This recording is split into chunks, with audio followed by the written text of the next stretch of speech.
I'm not someone who gets rattled easily. I grew up with two older brothers who made it their life's mission to scare me out of my wits every chance they got. So I've pretty much been desensitized.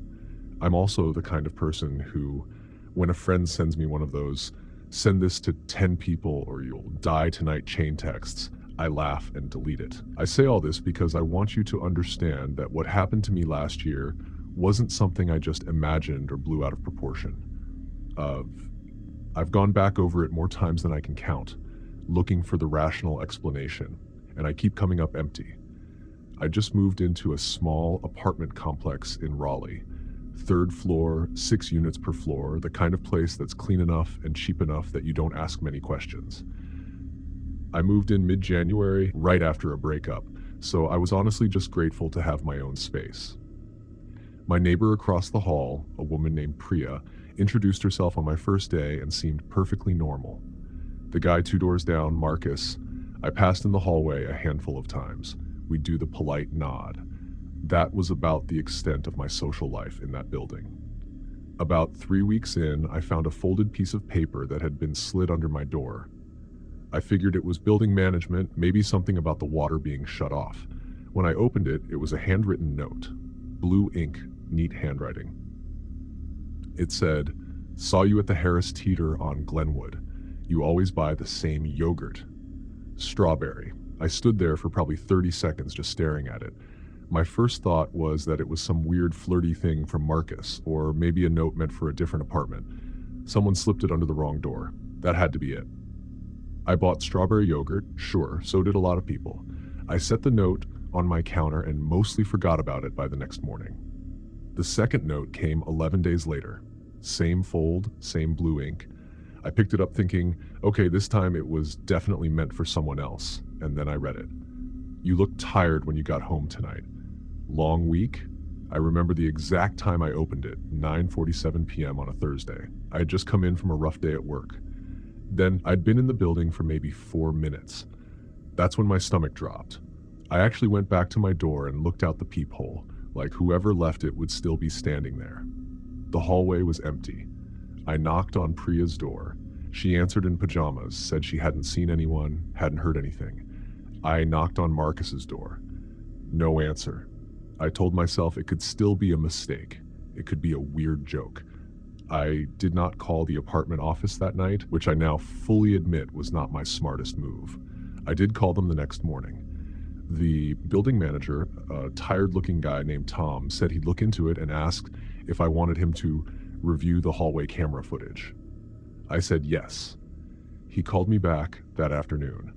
The camera in our hallway, he told me, had been showing a loop of static footage for the past 3 weeks, since right around the time I moved in. He said it was probably a maintenance issue. He seemed more annoyed about the camera than concerned about the notes, which did not make me feel great. I changed the way I came and went after that. Started taking the stairs instead of the elevator.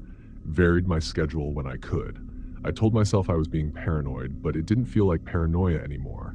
It felt like a logical response to something real. The third note came on a Sunday, slid under my door sometime between noon and 2 p.m. I know the window because I'd been home all morning, left to go for a walk at noon, and found it when I got back. This one said, "You look nicer with your hair down. I wear my hair up almost every day. On my walk, I had it down. I called the police that afternoon. An officer came, took photos of the notes, filed a report. He was professional but honest with me. There was no direct threat, he said, so there wasn't much they could immediately do. He suggested I talk to my landlord about upgrading the camera and think about whether anyone in my life knew my new address. I went through everyone I could think of. Nobody felt right. Tom finally got the hallway camera fixed about a week later. In the meantime, nothing. No notes. I started to breathe a little easier, told myself maybe they'd gotten bored.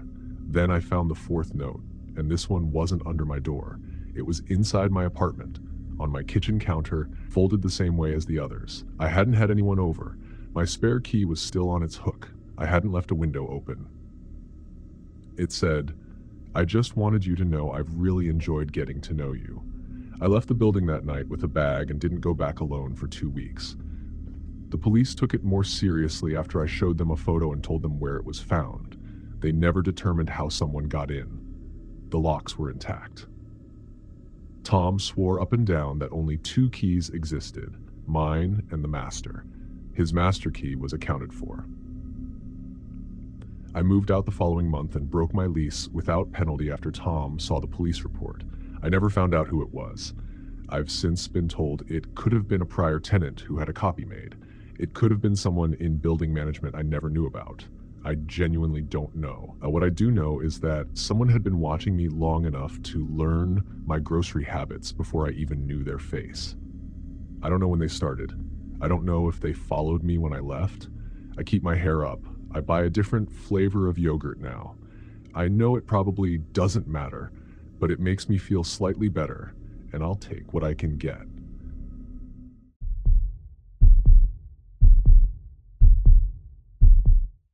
I want to start by saying I'm a pretty practical person. I work in logistics. I like spreadsheets. I think Occam's razor is usually right. I'm telling you this because the experience I had about 2 years ago is still something I think about almost every day. And I need you to know that the person telling it is not someone who jumps to conclusions. It started because of my car. I drive an older Civic with a busted overhead light, and I'd been parking on the second level of a parking garage near my office in downtown Columbus while I waited for the part to come in. I mention the garage because it matters. There's a guy I noticed on my third day parking there. He was always around, leaning against one of the pillars near the stairwell, sometimes sitting in a beat-up Jeep with the windows down. I noticed him the way you notice any irregular thing, but I didn't think much of it. People hang out in garages. Maybe he was waiting for someone, maybe he worked nearby and it was cooler in there. I filed it under not my problem and went about my life. On day 5, I was heading back to my car around 6:15 in the evening when he spoke to me. Just said, "Hey, have a good night, Dana." Pleasant voice, casual as anything. I stopped walking. I had not introduced myself to this person. I did not have a name tag on. I smiled and said thanks and kept going, but my hands were shaking a little by the time I got to my car. I rationalized it immediately. Maybe we'd crossed paths somewhere and I just didn't remember. Maybe I'd met him at a work event. Maybe he'd seen my name on a coffee cup or a delivery. I've got a pretty common first name. I told myself it was probably nothing. When I got home, I mentioned it to my roommate, Claire, mostly just to say it out loud. She gave me a look and said I should park somewhere else. I told her I had a work permit for that garage and I wasn't going to rearrange my life over one weird interaction. Classic stupid decision. I know. I parked there again the next morning. He was there. I kept my eyes forward and went straight to the stairwell. He didn't say anything. I felt better. See? Nothing. At 7:52 that evening, walking back to my car, I heard footsteps behind me on the ramp. Even, steady, not rushed. I sped up slightly. So did they. I turned the corner toward my Civic and looked back. It was him, maybe 40 feet back, just walking. Not running, not doing anything overtly threatening, just walking in the same direction. I beeped my car open, got in, and locked the doors. I watched in my rearview mirror. He walked past my car slowly, looked at me through the window and kept going, and kept. That's all. But the way he looked wasn't curious. It was like he was checking on something he already knew was there. I told Claire the full version that night. She made me call the non-emergency line. I did. The officer I spoke to said to document anything going forward, try to get a description written down, and not engage with him directly. I switched to parking in a surface lot 2 blocks away the next day. Different entrance, different route. Felt fine for 3 days. On the 4th day, I was cutting through an alley I used as a shortcut when I heard someone call out behind me. New spot. I did not turn around. I walked faster, got to the main street, and went straight into a coffee shop. Sat there for 40 minutes before I moved again. I filed a formal police report that afternoon and sent the documentation to my HR department.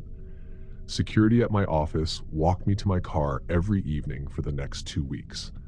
During that time, I didn't see him again. Then HR forwarded me an email from building security. Turned out a man matching the description I gave had been asked to leave the garage property twice before, once for extended loitering and once for following a woman to her vehicle, They'd called the police on those occasions, but he'd never done anything they could cite him for. They had a partial plate number from one report. The police ran it. The car came back registered to someone in a suburb about 40 minutes outside the city.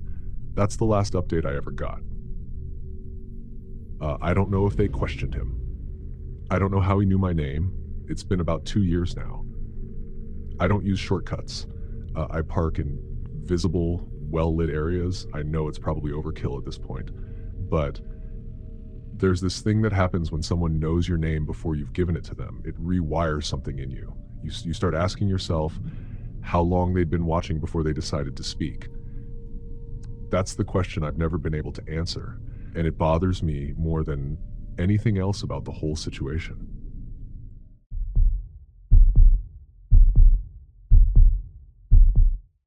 I used to do a lot of late-night driving when I couldn't sleep. Nothing glamorous, just me and a podcast, meandering through back roads around the small town in western Kentucky where I grew up. It's something I picked up in my 20s and never shook. My wife, Renee, thought it was a weird habit.